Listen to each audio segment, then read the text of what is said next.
শুভ সকাল। বাংলার ক্লাসে স্বাগত জানাই তোমাদের সবাইকে। তোমরা জয়েন করো, আমি অপেক্ষা করছি তোমাদের জন্য।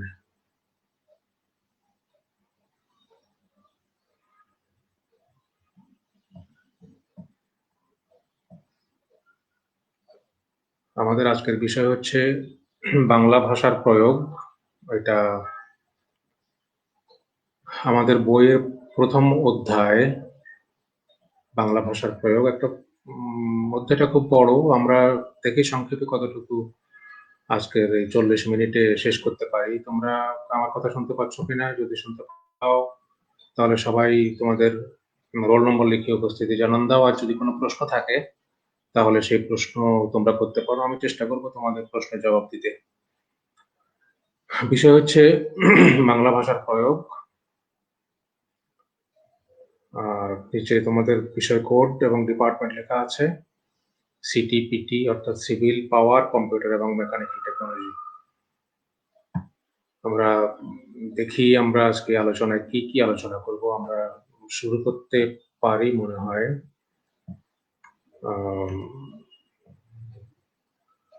প্রথমত হচ্ছে ভাষার সংজ্ঞা। ভাষা কাকে বলে এ বিষয়ে বিভিন্ন ভাষাবিদেরা, পণ্ডিতগণ বিভিন্ন রকমের সংজ্ঞা দিয়েছেন। সবশেষে আমরা সেটার একটা সারমর্ম বা সবাই আসলে কি বলতে চেয়েছেন ভাষা বিষয়ে, ভাষার সংজ্ঞা বিষয়ে, সেটা আমরা সবশেষে বলবো। আমরা আগে পড়ে নিই যে কে কি বলেছেন ভাষা বিষয়ে। ডক্টর মোহাম্মদ শহীদুল্লাহর মতে মানবজাতি যেসব ধ্বনি বা ধ্বনি সমষ্টি দিয়ে মনের ভাব প্রকাশ করে তার নাম ভাষা। অর্থাৎ মানুষ যে ধ্বনি বা ধ্বনি সমষ্টি দিয়ে মনের ভাব প্রকাশ করে তার নাম ভাষা। এটা তোমরা স্কুলে পড়েছো যে অর্থবোধক ধ্বনি বা ধ্বনি সমষ্টির নাম হচ্ছে ভাষা। অর্থাৎ তুমি যার সঙ্গে কথা বলবে তার বোধগম্য হয় এরকম ধ্বনি বা ধ্বনি সমষ্টির নাম ভাষা।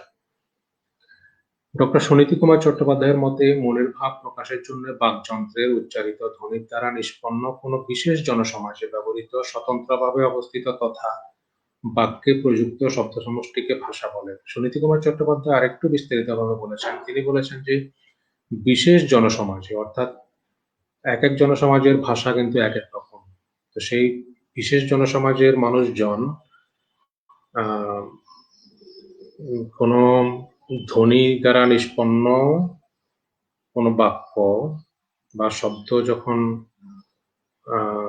ব্যবহার করেন, সেইগুলো বাকযন্ত্র থেকে উচ্চারিত ধ্বনি, অবশ্যই বাকযন্ত্র থেকে উচ্চারিত ধ্বনি সেই বিশেষ জনসমাজে যখন ব্যবহার করেন তখন সেটা হচ্ছে ভাষা। তাহলে শহীদুল্লাহ বলছেন শুধু মানবজাতি যেসব ধ্বনি বা ধ্বনি সমষ্টি দিয়ে মনের ভাব প্রকাশ করে সেটা ভাষা। সুনীতি কুমার চট্টোপাধ্যায় বলছেন যে বাকযন্ত্রের উচ্চারিত ধ্বনির দ্বারা নিষ্পন্ন কোনো শব্দ যখন বাক্যে প্রযুক্ত হয় এবং সেটা বিশেষ কোনো জনসমাজে যখন ব্যবহার করা হয় তখন সেটাকে বলা হয় ভাষা। তারপরে আমরা দেখি আর কে কি বলেছেন। আমাদের ডক্টর মোহাম্মদ এনামুল হক, তিনি বলেছেন মানুষ তার মনের ভাব প্রকাশ করার জন্য কণ্ঠ, জিহ্বা, তালু, দন্ত, নাসিকা, মুখগহ্বর প্রভৃতি বাকযন্ত্রের সাহায্যে অপরের বোধগম্য যে ধ্বনি বা ধ্বনি সমষ্টি উচ্চারণ করে থাকে সে ধ্বনি বা ধ্বনি সমষ্টিকে ভাষা বলে। এনামুল হক এবং ডক্টর মোহাম্মদ শহীদুল্লাহর কথা প্রায় একই, যে বাকযন্ত্রের থেকে উচ্চারিত ধ্বনি বা ধ্বনি সমষ্টিকে ভাষা বলে। বাকযন্ত্র বিষয়ে আমরা একটু পরে বলছি।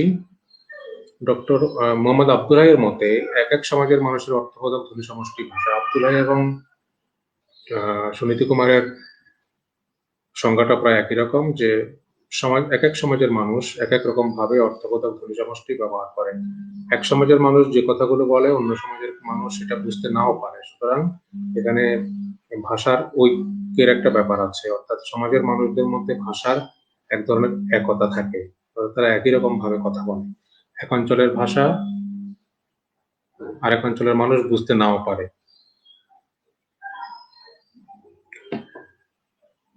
তো যাই হোক, আমরা দেখি আর কি আছে আমাদের।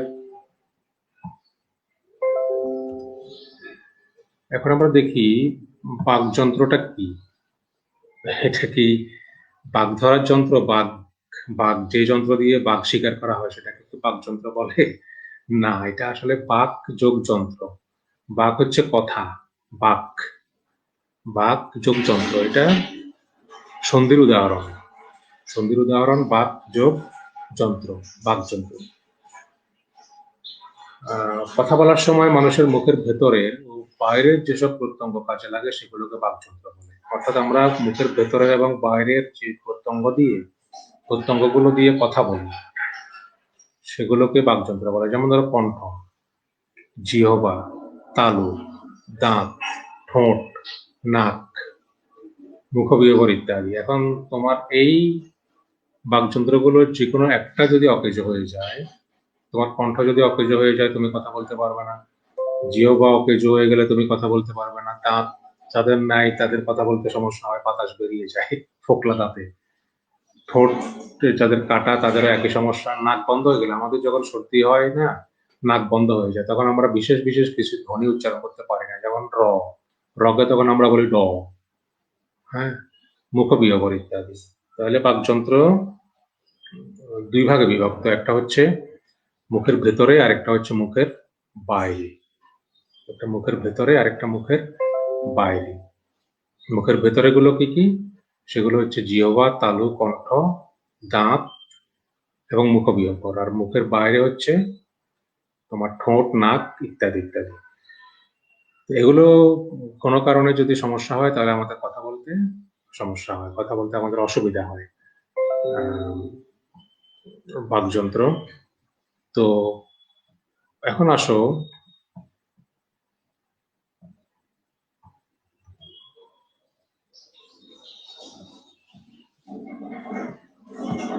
বাকযন্ত্র কি সেটা আমরা বলেছি।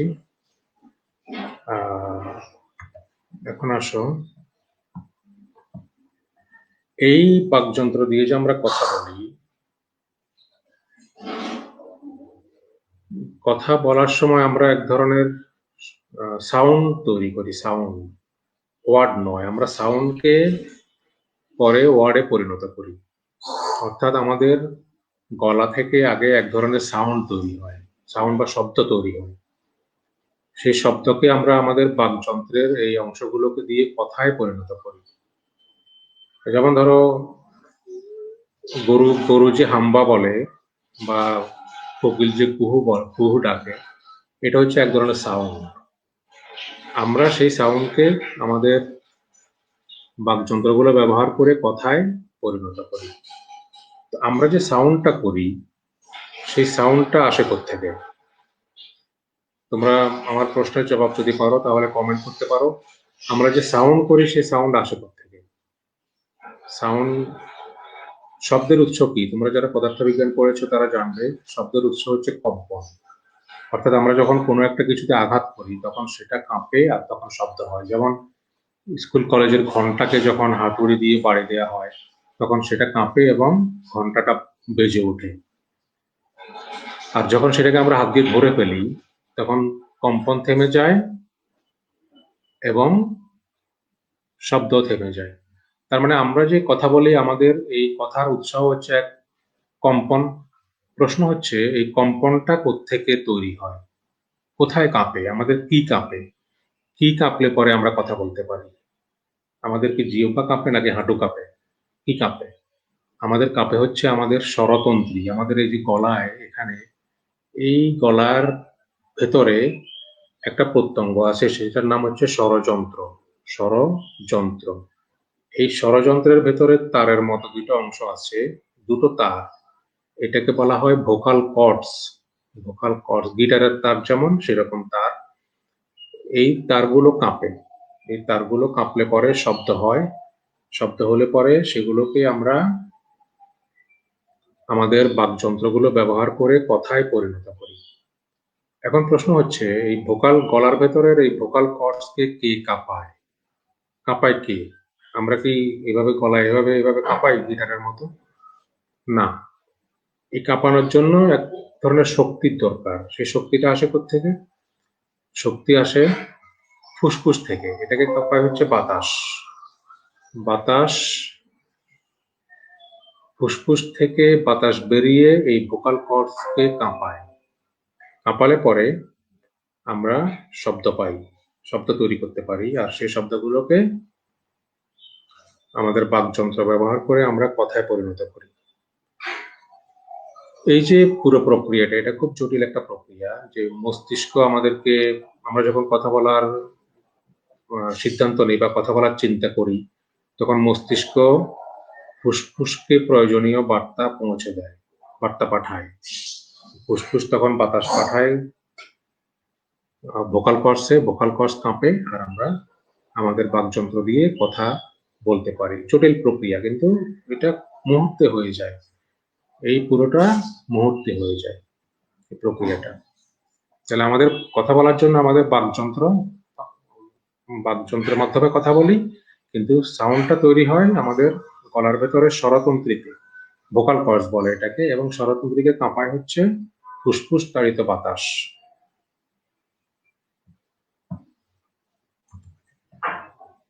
এখন আমার প্রশ্ন হচ্ছে,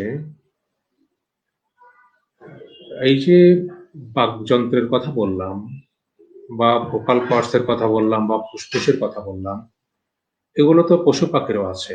যেমন গরুর তার ঠোঁট আছে, তার দাঁত আছে, তার জিহ্বা আছে, তার গলা আছে, তার নাক আছে, তার ফুসফুসও আছে। সে যেহেতু হাম্বা করতে পারে, তার মানে তার ভোকাল কর্ডসও আছে।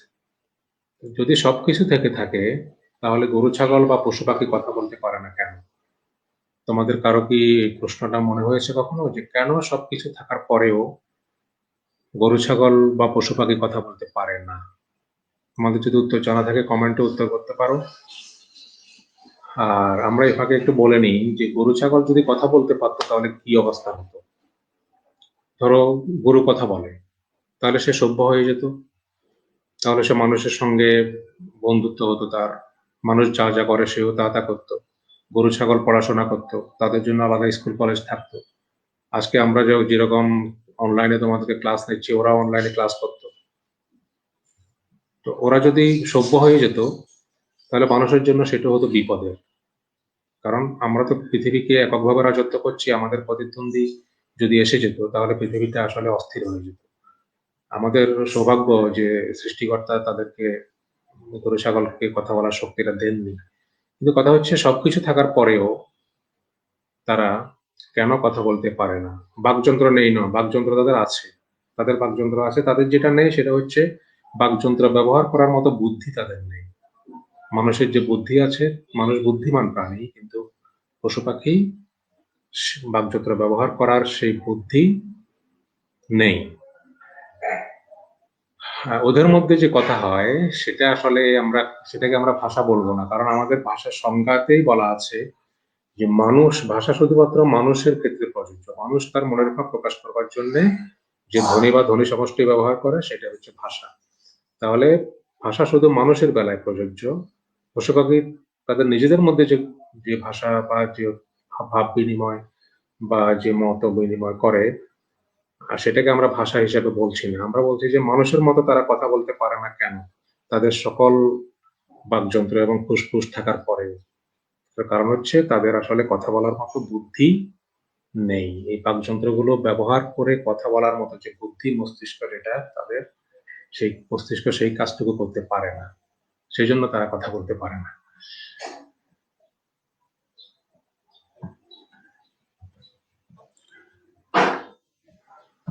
একটা সময় প্রাচীনকালে এই মানুষ সারাটা জীবন কাটিয়ে দিত কথা না বলে। একটা মানুষ জন্মেছে কথাবার্তা না বলে, ৬০, ৭০, ৮০, ৯০, ১০০ বছর বেঁচেছে, কিন্তু কোনো কথা বলেনি। যা তারা মনের ভাব প্রকাশ করেছে ইশারা ইঙ্গিতে। কিন্তু আস্তে আস্তে মানুষ কথা বলতে শিখে। সেটা কখন? সেটা হচ্ছে যীশুখ্রিস্টের জন্মের ৩,৫০০ বছর আগে থেকে। যীশুখ্রিস্টের জন্মের ৩,৫০০ বছর আগে, অর্থাৎ আজ থেকে ৫,৫০০ বছর আগে থেকে মানুষ কথা বলতে শেখে। যীশুখ্রিস্টের জন্ম হয়েছে তো ২,০০০ বছর আগে, তারও ৩,৫০০ বছর আগে, অর্থাৎ ৫,৫০০ বছর আগে একটা প্রাচীন ভাষা তৈরি হয়েছিল। সেটার নাম বলা হয়েছে ইন্দো ইউরোপীয় মূল ভাষা।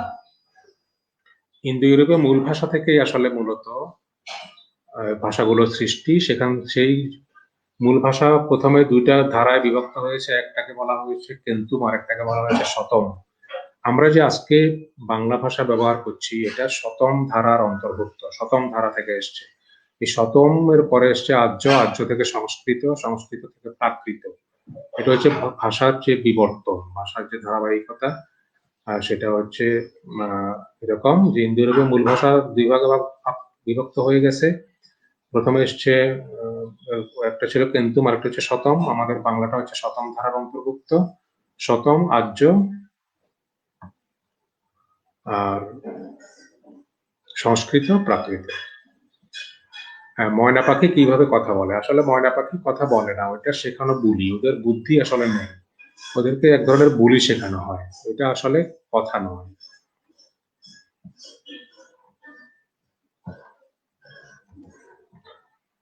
তারপরে হচ্ছে প্রাচীন প্রাচ্য, গৌড়ী প্রাকৃত, গৌড়ী অপভ্রংশ, বঙ্গ কামরূপী, তারপর বাংলা। এই যে বাংলাটা শুরু হয়েছে, বাংলা ভাষাটা, এটা হয়েছে সপ্তম শতকে, অর্থাৎ 650 সালে, আজ থেকে 1400 বছর আগে।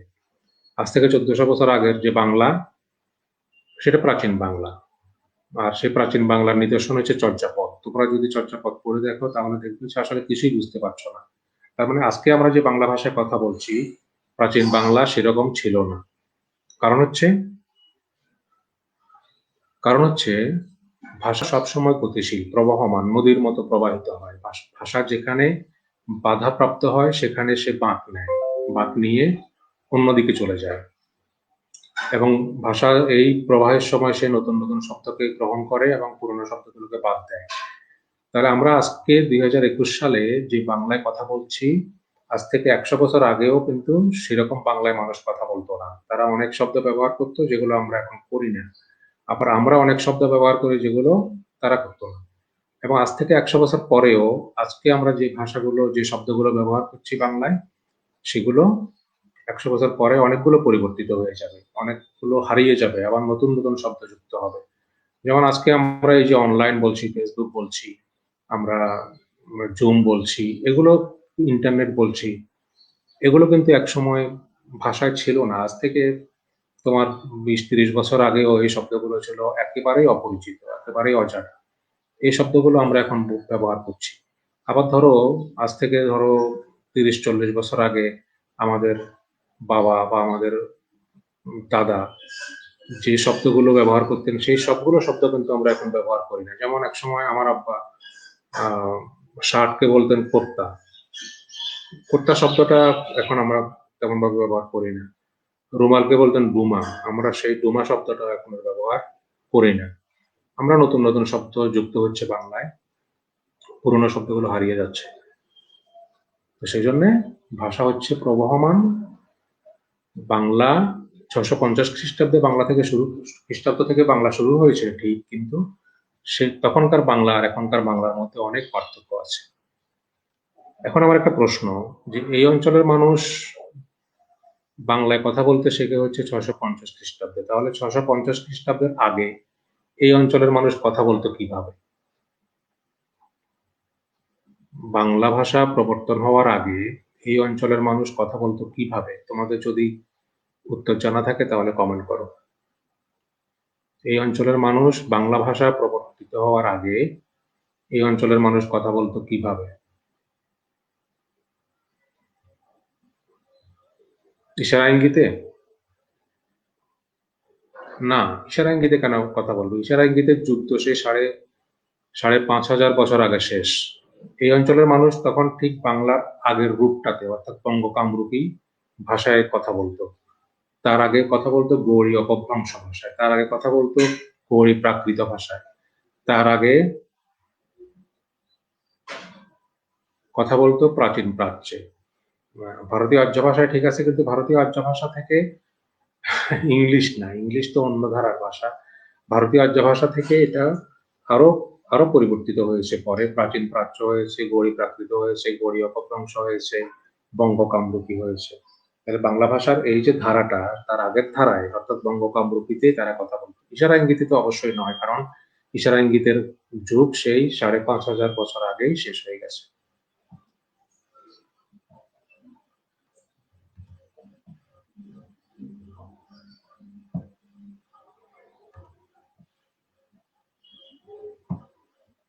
ভাষার প্রকারভেদ ২ রকম প্রধানত। একটা হচ্ছে আঞ্চলিক, আরেকটা হচ্ছে সর্বজনীন। আঞ্চলিক হচ্ছে আমরা আমাদের বাসাবাড়িতে, আমাদের এলাকায় যে ভাষায় কথা বলি সেটা হচ্ছে আঞ্চলিক। আর সবার সঙ্গে আমরা যখন কথা বলি তখন সেটা হচ্ছে সর্বজনীন ভাষা। এটাকে বলা হয় প্রমিত বাংলা, অর্থাৎ শুদ্ধ বাংলা। শুদ্ধ বাংলায় আমরা কথা বলি। তাহলে প্রথমত হচ্ছে ২ রকম, কথ্য এবং লেখ্য। একটা হচ্ছে আমরা কথার মাধ্যমে ভাষার প্রয়োগ ঘটাই, আরেকটা হচ্ছে লেখার মাধ্যমে ভাষার প্রয়োগ ঘটাই। এই কথ্য ভাষা আবার ২ রকম, আঞ্চলিক এবং সর্বজনীন। আর লেখ্য ভাষা আবার ২ রকম। ভাষার প্রমাণ সংজ্ঞার জন্য কয়জন ভাষাবিজ্ঞানীর সংজ্ঞা রয়েছে। তা আমি বলেছি ভাষাবিজ্ঞানীদের ৪ জন ভাষাবিজ্ঞানীর, অনেকেই আছে, আমরা উল্লেখযোগ্য ৪ জনের কথা বলেছি। আর লেখ্য ভাষা ২ রকম, সাধু এবং চলিত। তোমরা এখানে একটা জিনিস মনে রাখবে যে ভাষার সংজ্ঞা হচ্ছে মানুষ তার মনের ভাব প্রকাশ করবার জন্যে যে অর্থবোধক ধ্বনি বা ধ্বনি সমষ্টি ব্যবহার করে সেটা ভাষা। এটা একসময় সংজ্ঞা ছিল, কিন্তু এই সংজ্ঞাটা এখন পাল্টে গেছে। কারণ মানুষ শুধু এখন ধ্বনি বা ধ্বনি সমষ্টি ব্যবহার করে না, মানুষ এখন আরো অনেক কিছু ব্যবহার করে ভাষার ক্ষেত্রে। অর্থাৎ আমি যার সঙ্গে কথা বলছি বা যার সঙ্গে আমি মনের ভাব বিনিময় করছি, তার সঙ্গে তাকে বোঝানোর জন্য আমি কথা ছাড়াও আরো অনেক সংকেত বা প্রতীক বা কোনো ইশারা ইঙ্গিত আমরা ব্যবহার করতে পারি, সেগুলো কিন্তু ভাষা। তাহলে আজকের এই যুগে এসে আমরা ভাষার সংজ্ঞাটা একটু পাল্টে দেবো। সেটা হচ্ছে এরকম যে মানুষ তার মনের ভাব প্রকাশ করার জন্য আহ ধ্বনি বা ধ্বনি সমষ্টি অথবা ইশারা ইঙ্গিত অথবা প্রতীক বা সংকেতের ব্যবহার করে, যে প্রতীক বা সংকেতের ব্যবহার করে সেটাই হচ্ছে ভাষা। আঞ্চলিক এবং সর্বজনীন ভাষার পার্থক্যটা কি? আঞ্চলিক ভাষা হচ্ছে তোমার অঞ্চল ভিত্তিক, যেটা সুনীতি কুমার চট্টোপাধ্যায় বলেছেন যে এক এক অঞ্চলের ভাষা এক এক রকম। কিন্তু ধরো সারা বাংলাদেশের মানুষের একটা প্রমিত ভাষা আছে, সর্বজনীন ভাষা বলছি আমরা এটাকে, এটা হচ্ছে শুদ্ধ বাংলা। এই হচ্ছে আঞ্চলিক এবং সর্বজনীন ভাষার মধ্যে পার্থক্য। যেমন ধরো চট্টগ্রামের মানুষজন এক রকমের ভাষায় কথা বলে, সিলেটের মানুষজন, নোয়াখালীর মানুষজন, বরিশালের মানুষজন, এরা এক এক অঞ্চলে এক এক রকমের ভাষায় কথা বলে। এগুলো হচ্ছে আঞ্চলিক ভাষা। আর সর্বজনীনটা হচ্ছে আমরা আমি যখন বা তুমি যখন অন্য অঞ্চলের মানুষের সঙ্গে কথা বলবে তখন একটা প্রমিত ভাষা ব্যবহার করতে হবে, সেটা হচ্ছে শুদ্ধ বাংলা।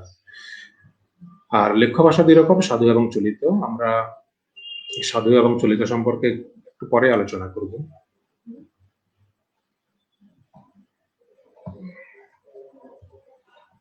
আমরা একটু আঞ্চলিক ভাষায় একটু কথা বলার চেষ্টা করি। তোমাদের পরীক্ষায় এরকম আসতে পারে যে একটা বাক্য দেয়া হয়েছে চলিত ভাষায়, শুদ্ধ ভাষায়, যেমন সে আমার দিকে তাকিয়ে আছে। এটাকে বিভিন্ন অঞ্চলের মানুষজন কি বলে? তোমরা তো এক এক অঞ্চলের মানুষ, তোমরা এটাকে আঞ্চলিক ভাষায় কি বলো? তোমরা কমেন্ট করো। যেমন ধরো সিলেটে এটাকে বলে হে আমার বায় ছায় রইছে। হে মানে সে, আমার বায় হচ্ছে আমার দিকে, ছায় রইছে মানে হচ্ছে তাকিয়ে আছে। তো তোমার এলাকায় এটাকে কি বলছে? চট্টগ্রামে এটাকে বলে ইতে আরবিকে ছায় থাকি।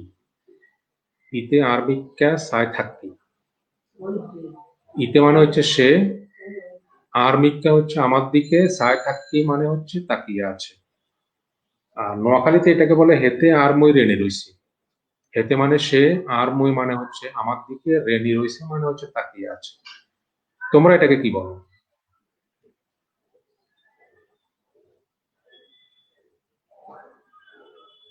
তোমরা এই বাক্যটাকে, সে আমার দিকে তাকিয়ে আছে, এটাকে তোমরা আঞ্চলিক ভাষায় কি বলো? হ্যাঁ, এটা চট্টগ্রামের ভাষা। ইতা আর ইকে ছায় তাইক্কি। চট্টগ্রামের এক এক আহ, জায়গায় ভাষা বিভিন্ন রকম হতে পারে। উত্তর চট্টগ্রাম, দক্ষিণ চট্টগ্রাম, কক্সবাজার, হেতে আর মই রেনে রয়েছে, এটা নোয়াখালীর ভাষা। হেতে আর দিকে রেনে রয়েছে নোয়াখালী। হ্যাঁ, আর দিকে না বলে আর মই বলে অনেকে। নোয়াখালীর ভাষাতেও অনেক পরিবর্তন আছে, যেমন নোয়াখালী সদরের ভাষা একরকম, ফেনীর ভাষা একরকম, লক্ষ্মীপুরের ভাষা একরকম। এই হচ্ছে মোটামুটি অবস্থা। তোমরা আঞ্চলিক ভাষা চর্চা করবে অবশ্যই, কারণ এই ভাষার গুরুত্ব অবশ্যই আছে, যেহেতু প্রত্যেকটা ভাষা অবশ্যই গুরুত্বপূর্ণ। কিন্তু এর সঙ্গে তোমাকে যেটা করতে হবে সেটা হচ্ছে সর্বজনীন যে ভাষাটা, প্রমিত ভাষা, সেটা তোমাকে শিখে নিতে হবে। তুমি যখন বাড়িতে থাকবে, তুমি যখন তোমার এলাকায় থাকবে, তখন অবশ্যই আঞ্চলিক ভাষায় কথা বলবে।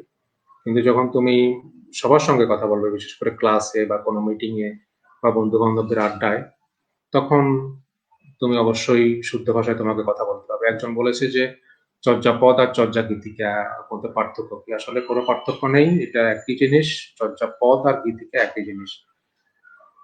ওই মোর দিকে তাকিয়ে আছে, এটা মনে হয় বরিশালের।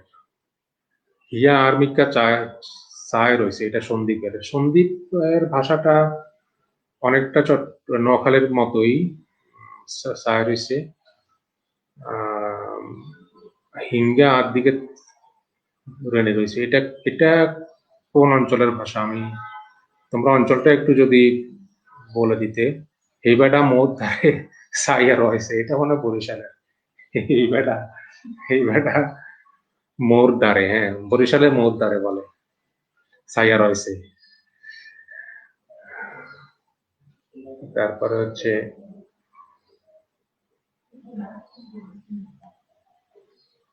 আচ্ছা, যাক, আমার পরবর্তী স্লাইডে যাই।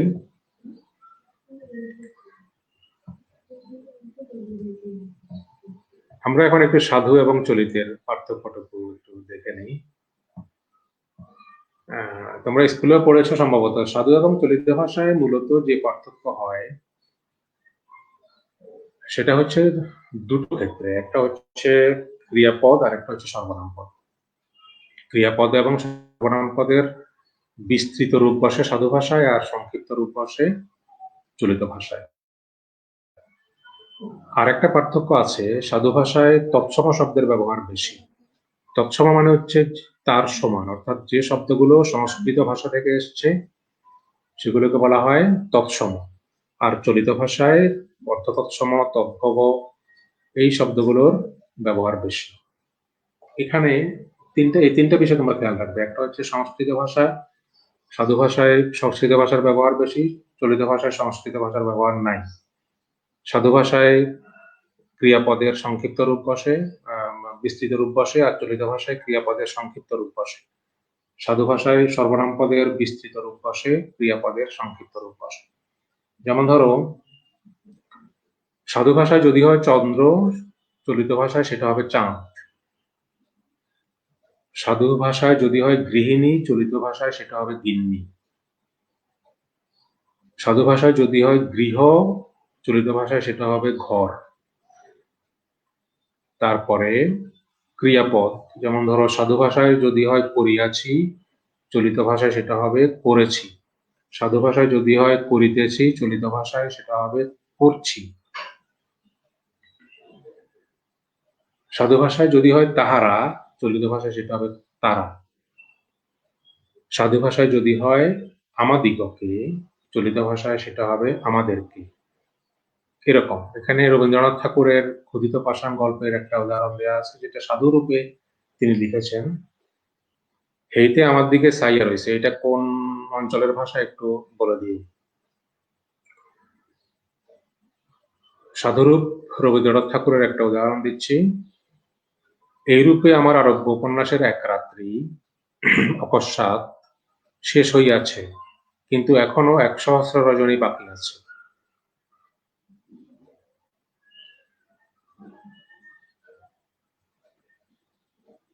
হ্যাঁ, ভাষা বলতে মানুষের মনের ভাব প্রকাশের জন্য অন্যের বোধগম্য যে ধ্বনি বা ধ্বনি সমষ্টি। এখানে দেখো, ধ্বনি মানে কিন্তু হচ্ছে মুখ থেকে উচ্চারিত সাউন্ড, অর্থবোধক শব্দ, অর্থবোধক সাউন্ড।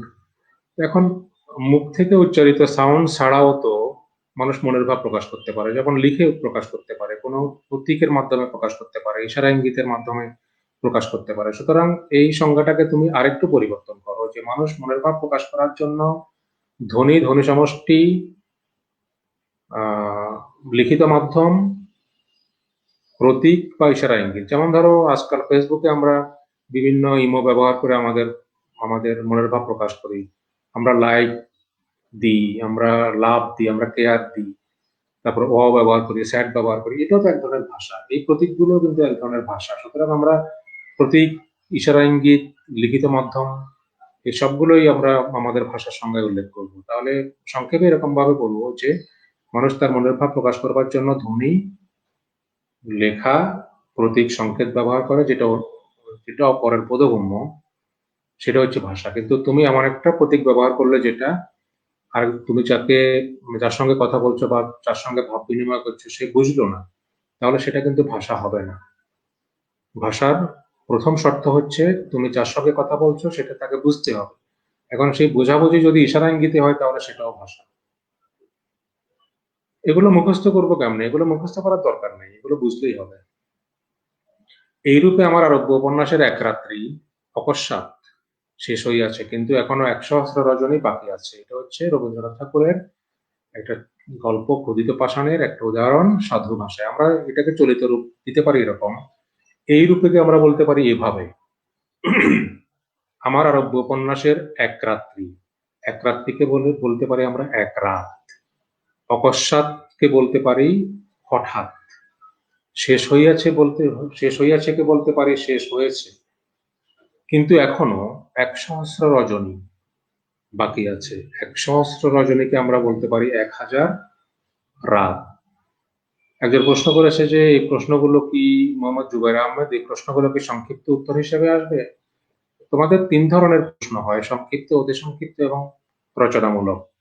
তোমাদের সাধু এবং চলিত ভাষার পার্থক্য রচনামূলক আসতে পারে। তখন তোমরা একটা ছক করবে, ছক করে বাম পাশে সাধু, ডান পাশে চলিত, পার্থক্য লিখবে ১, ২, ৩, ৪, ৫টা। আমরা এখানে কয়েকটা পার্থক্যের কথা বলেছি, যেমন সাধু ভাষায় তৎসম শব্দের ব্যবহার বেশি, চলিত ভাষায় তৎসম শব্দের ব্যবহার কম, তবে নাই তদ্ভব এবং অর্থতদ্ভব শব্দের ব্যবহার, অর্থতৎসম এবং তদ্ভব শব্দের ব্যবহার বেশি।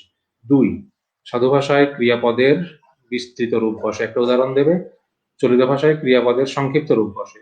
৩, সাধু ভাষায় সর্বনাম পদের বিস্তৃত রূপ বসে, চলিত ভাষায় সর্বনাম পদের সংক্ষিপ্ত রূপ বসে। ৪, একটা উদাহরণ দেবে, সাধু ভাষার উদাহরণ, চলিত ভাষার উদাহরণ। ৫, সাধু ভাষা প্রধানত বইয়ের ভাষা, যদিও আজকাল বই সাধু ভাষায় লেখা হয় না, কিন্তু তোমরা এই পার্থক্যটুকু করতে পারো, সাধু ভাষা প্রধানত বইয়ের ভাষা, আর চলিত ভাষা হচ্ছে মানুষের মৌখিক ভাষা, অর্থাৎ কথা বলার সময় মানুষ চলিত ভাষায় কথা বলে।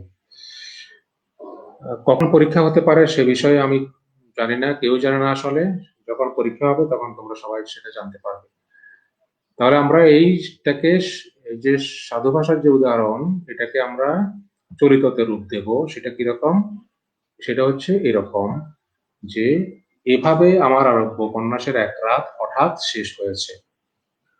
এভাবে আমার আরব্য উপন্যাসের এক রাত হঠাৎ শেষ হয়েছে, কিন্তু এখনো ১০০০ রাত বাকি আছে। এটা হচ্ছে চলিত।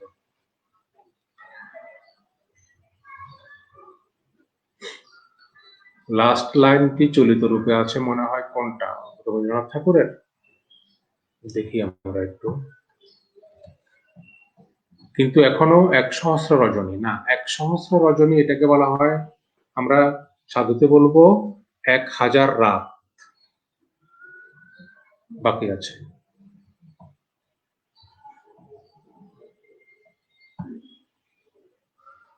আমরা প্রায় শেষের দিকে আছি। বাংলা ফার্স্ট পেপার আর সেকেন্ড পেপার এক্সাম কি একসাথে? ফার্স্ট পেপার সেকেন্ড পেপার নাই, বাংলা একটাই, 6, 5, 7, 1, 1 পরীক্ষা একসাথেই হবে, একটাই বাংলা। এই একটার মধ্যেই ব্যাকরণ এবং গল্প কবিতা যা যা আছে সব একটার মধ্যেই আছে। তোমাদের কারো যদি কোনো প্রশ্ন থাকে, আমার হাতে আর 5 মিনিট সময় আছে, কারো কোনো প্রশ্ন থাকলে তোমরা সেই প্রশ্নটা করতে পারো। কবে থেকে ক্লাস শুরু হবে সেটা আমি বলতে পারবো না। তোমরা জানো ইতিমধ্যে 30শে জানুয়ারি পর্যন্ত স্কুল কলেজকে আবার বন্ধ ঘোষণা করা হয়েছে। সুতরাং 30 তারিখের পরে হয়তো বোঝা যেতে পারে যে কখন ক্লাস শুরু হবে।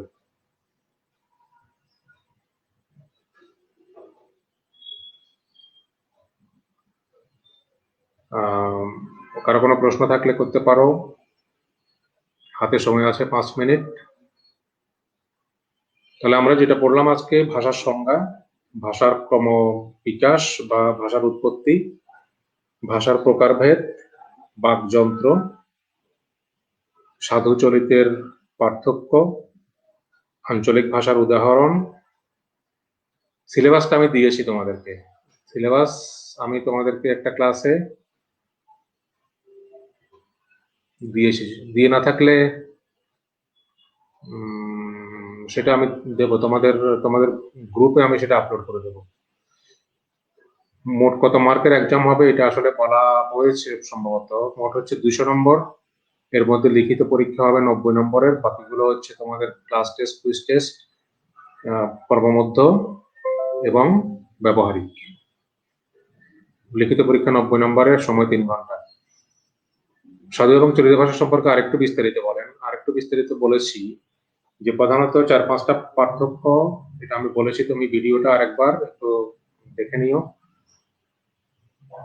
সিলেবাসের ঠিক আছে, আমি সিলেবাসটা তোমাদেরকে আগামী ক্লাসে দেওয়ার চেষ্টা করব, অথবা তোমাদের গ্রুপে তো আমি আপলোড করবো। সমাপিকা এবং অসমাপিকা ক্রিয়া বলতে কি বোঝায়, এটা আমরা পড়বো যখন আমাদের সেই চ্যাপ্টারটা আসবে।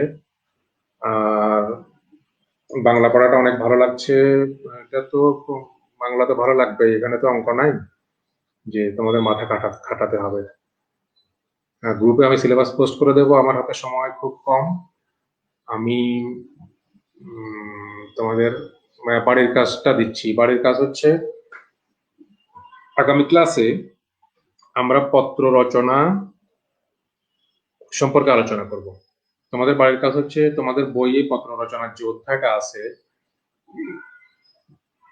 সেটাকে, সেই অধ্যায় ভালো করে পড়ে নেবে। স্যার, কোন সময়কালকে বাংলা ভাষার আদিযুগ বলা হয়? বাংলা ভাষা শুরু থেকে আদিযুগ শুরু হয়েছে। জানো যে বাংলা ভাষাকে ভাষার 3টে যুগে ভাগ করা হয়েছে, আদিযুগ, মধ্যযুগ এবং আধুনিক যুগ। তোমাদের বইয়ে যুগ বিভাগটা দেয়া আছে, তোমরা একটু এটা দেখে নিও। আর যেটা বলছিলাম যে পত্র রচনা অধ্যায়টা ভালো করে পড়ে নেবে। আমরা আগামী ক্লাসে পত্র রচনা সম্পর্কে আলোচনা করব, পত্রের উদাহরণ দেব, পত্রের সংজ্ঞা দেব, পত্রের বিভাগ, বিভিন্ন ভাগ, কয় ভাগে ভাগ করা হয়েছে সেগুলো আমরা দিয়ে দেব। স্যার, আমাদের রোল নম্বরটা জানি না, তোমাদের ডিপার্টমেন্টে যোগাযোগ করা, যে কোনো শিক্ষকের সঙ্গে যোগাযোগ করে রোল নম্বরটা নিয়ে নিতে পারো, কোনো সমস্যা নেই। আর আমরা বলছি, আমরা এখন যাব, তার আগে আমরা বলছি যে দূরে থেকে কাছে থাকুন। দেখো, একটা ছবি দেওয়া হয়েছে 3 ফুট দূরত্বে থেকে আমরা সবার কাছে থাকবো, যোগাযোগ করব আমরা ফোনে বা যে কোনো মাধ্যমে যোগাযোগ রাখবো আমাদের আত্মীয় স্বজন, আমাদের বন্ধু বান্ধব, আমাদের সহপাঠী, আমাদের শিক্ষকদের সঙ্গে, এবং অবশ্যই দূরত্ব বজায় রাখবো। সবাইকে অনেক অনেক ধন্যবাদ। আগামী ক্লাসে আবার দেখা হবে। আমরা আসবো পত্র নিয়ে, চিঠিপত্র নিয়ে। সে পর্যন্ত তোমরা সবাই ভালো থাকবে, সুস্থ থাকবে, সুন্দর থাকবে এবং দূরে থাকবে, দূরে থেকে কাছে থাকবে। সবাইকে অনেক অনেক ধন্যবাদ।